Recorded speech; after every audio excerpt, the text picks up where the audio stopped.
Hello and welcome my YouTube friends to this very short video, I hope, where I will explain the basic tools needed to craft filigree, and I will go very briefly on each of those.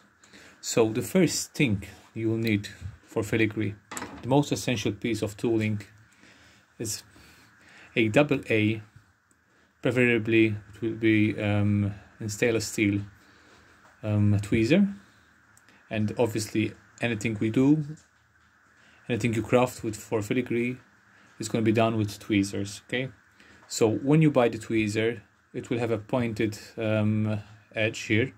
You will have to grind that down to a 45 degree. Let me see if I can. There you go. So when you put it against your bench, preferably on a piece of perspex or a tile. If it's not shiny, it's even better. This one is shiny, so you will see the glare. So if it's not glare, it's better for your eyes, especially. And you put it flat, and you can work filigree like this at this angle. Okay. So this angle, which is 45 on my case, may vary a bit for your case. Just you have to find an angle which is very comfortable for you. Okay. So very basic tweezers. Okay. And a piece of perspex, because I forgot, or a tile. Next thing you'll need is soldering tweezers. These are specially designed so you can hold things or move them while you're soldering. Okay. Torch. Now this is a very cheap soldering torch. I don't usually use this when I'm doing filigree in my workshop. I use something like this, and I can change the size of the burner here. Okay, I use this for very fine work. This is for bigger ornaments, maybe bigger filigree pieces. Okay, this is a normal propane torch, nothing special. Okay, now obviously you will need something to solder on, a soldering block. Okay, there are various types, shapes and sizes. You can go for the big ones, the smaller ones, the flat ones. Now if you're going to solder jump rings and stuff like that, I would suggest to get something like this soldering brick, because if you have small jump rings, they will tend to fall inside the honeycomb. This one is better. Okay, now let's tackle soldering. This is a homemade tool. In Maltese we call it buragira. I don't know if there's a name on it in English or something like that. Anyway, we use it to sprinkle solder. So here we have solder and borax. Mix it properly to avoid any lumps. And the ratio is, I use 50 to 50. Okay, by weight, borax and solder. And when we have the piece ready to be soldered, first you put it on the perspex. You put the filigree piece on that, sprinkle the solder, remove it from here, and put it on top of the honeycomb and solder it here. There's my channel, I have a video specializing on filigree, how to solder filigree. So if you want, you can head to that video for more information. This is a small plastic jewelry box, and here I have water, solder and borax, and I use this to solder the filigree frame. Okay, so when I'm soldering sterling silver and I need powdered like a paste, I use this. So I grab it with my tweezers and I'm just gonna apply it to the pole where I'm gonna solder. Okay, now templates.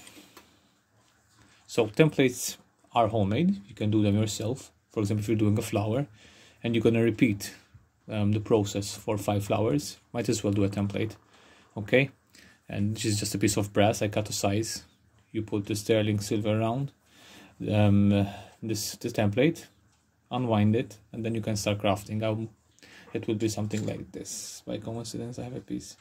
Okay, I will do another video on how to make a simple flower in the future, I hope. So cut the inner filigree wire, I use small snips, okay, because the inner filigree wire is fine silver, so it's very soft to cut, very easy, okay. The outer wire, apologies for that, the outer wire, I use some snips, okay. So this is harder for the sterling silver wire, you need more pressure, okay.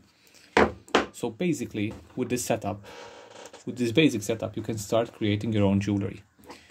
I almost forgot the burnisher.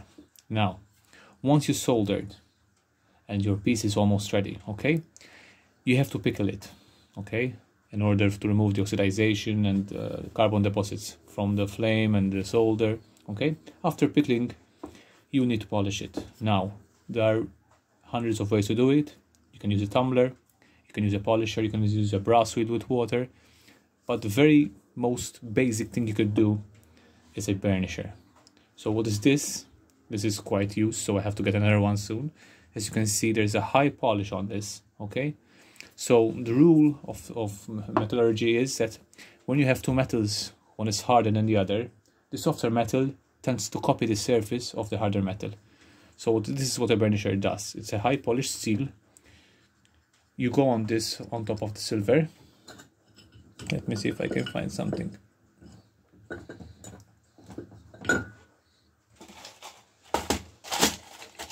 I have a piece here.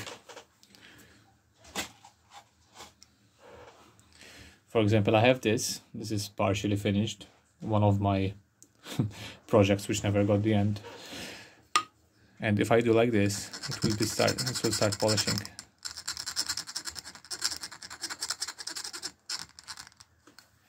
Let me see if I can. There you go. So what I'm basically doing is scrubbing.